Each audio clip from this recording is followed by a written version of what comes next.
العمر يسبقني والهم يحرقني والجيل تلو الجيل في بعد وفي محن ألا يزلزلكم ألا يؤرقكم ألا يحرككم ألا يا سكرة الفتن وحدي غريب هل من مجيب لا تسحقوا قلبي الكثير لا تدفنوا حلمي الأسير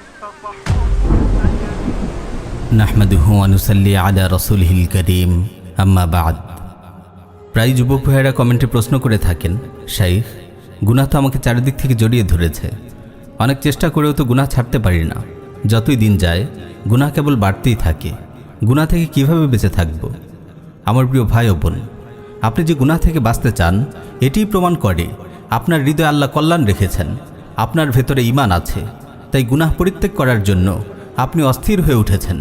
মুসনাদ আহমদে বর্ণিত একটি সহিহ হাদিস এসেছে, রাসূল সাল্লাল্লাহু আলাইহি ওয়াসাল্লাম ইরশাদ করেন, ইযা সাররাতকা হাসানাতুক ওয়া সাআতকা সাইয়্যাতুক ফাআনতা মুমিন। আপনার নেক আমল যখন আপনাকে আনন্দিত করে এবং বদ আমল যখন আপনাকে ব্যথিত করে তবেই আপনি মুমিন।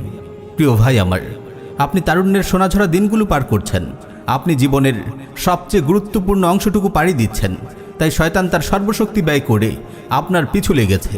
সে চায় আপনার যৌবনের পবিত্রতাকে নষ্ট করতে, সে চায় আপনার জীবনকে ধ্বংস করতে, সে চায় আপনার দাম্পত্য জীবনের মধুর আয়োজনকে জ্বালিয়ে পুড়িয়ে ছারখার করে দিতে, সে চায় আপনাকে আপনার দয়াময় রবের রহমত থেকে বহু দূর নিয়ে যেতে। তাই এই সময় আপনাকে পূর্ণ সাবধান থাকতে হবে, কোমর বেঁধে শয়তানের বিরুদ্ধে যুদ্ধে ঝাঁপিয়ে পড়তে হবে। প্রিয় ভাই ও বোন, আজ আমরা গুনাহ থেকে বাঁচার কার্যকর 3টি উপায় নিয়ে আলোচনা করব ইনশাআল্লাহ। গুনাহ থেকে বেঁচে থাকার সবচেয়ে কার্যকর উপায় হলো গুনাহের উৎসমুখই বন্ধ করে দেয়া, আর গুনাহের উৎসমুখ হলো চিন্তা ভাবনা। তাই আপনার চিন্তা ভাবনাকে 24 ঘন্টা কঠোর নিয়ন্ত্রণে রাখুন। আপনার চিন্তা ভাবনায় ফিল্টার বসিয়ে দিন। আপনার মনের দরজা জানালা এমনভাবে খুলে দেবেন না যার ইচ্ছা ঢুকবে, যার ইচ্ছা বের হবে। আপনার মনকে যা ইচ্ছা ভাবতে দেবেন না। মনে রাখবেন, যত গুনাহে আপনি লিপ্ত হন তার শুরুটা আপনার চিন্তাভাবনা থেকেই শুরু হয়। প্রথমে গুনাহের চিন্তাটি আপনার মনে উদিত হয়, তারপর সেটি নিয়ে আপনি আরও ভাবতে থাকেন, তারপর একটি মোটামুটি পরিকল্পনা দাঁড় করান, তারপর গুনাহটি সম্পাদন করেন। আপনি যদি মনে আসতেই গুনাহের চিন্তাটিকে থামিয়ে দিতে পারেন, তবে ইনশাআল্লাহ আপনি গুনাহ থেকে সফলভাবে বেঁচে থাকতে পারবেন।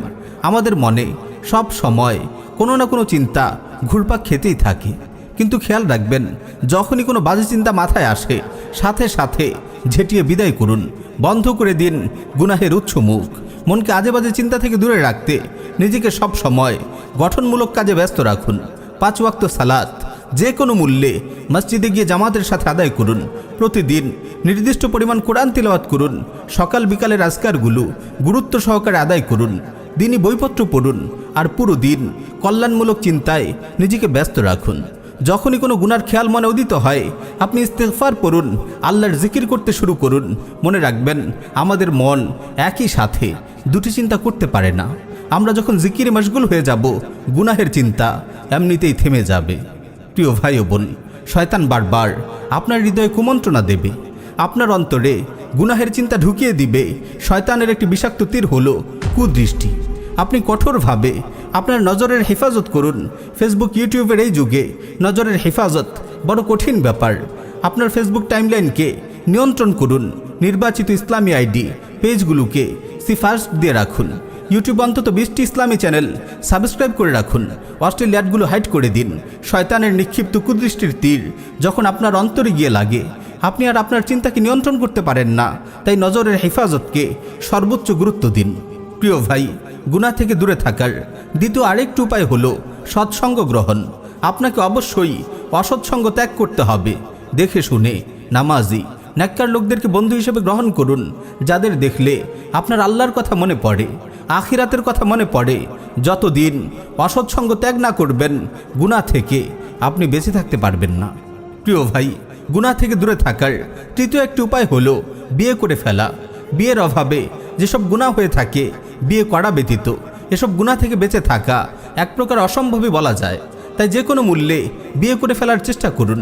আমরা জানি এই কুফরি রাষ্ট্র ব্যবস্থা ও জাহিলি সমাজ আপনার জন্য বিয়েকে বড় কঠিন করে রেখেছে, তবু আপনি হাল ছাড়বেন না। সাহিহ বুখারীতে এসেছে, রাসূল সাল্লাল্লাহু আলাইহি ওয়াসাল্লাম ইরশাদ করেন, ইয়া মা'শারাশ শাবাব মান ইসতাতা'a মিনকুমুল বা'আতা ফালইয়াতাযাওয়াজ ওয়া মান লাম ইসতাতি' ফা'আলাইহি বিস-সাওম ফাইন্নাহু লাহু উজা। হে তরুণ সমাজ, তোমাদের মধ্যে যাদের সামর্থ্য আছে বিয়ে করে নাও, যাদের সামর্থ্য নেই তারা সাওম পালন করো, কারণ সাওম জৈবিক তাড়না দমন করে। প্রিয় ভাই, দুনিয়াতে একটি সুখময় জীবনের জন্য এবং আখিরাতে জাহান্নামের কঠিন আগুন থেকে বাঁচার জন্য আপনাকে মরণপণ সংগ্রাম চালিয়ে যেতে হবে। আপনি যদি আপনার যৌবনকে পবিত্র রাখতে পারেন, তারুণ্যের উর্বর দিনগুলোতে ইবাদতের ফসল ফলাতে পারেন, তবে আল্লাহ তাআলা আপনার জীবনকে সমৃদ্ধি ও সাফল্যে ভরে দিবেন। আল্লাহ আমাদের সবাইকে আমল করার তৌফিক দিন। আমিন ইয়া রাব্বাল আলামিন।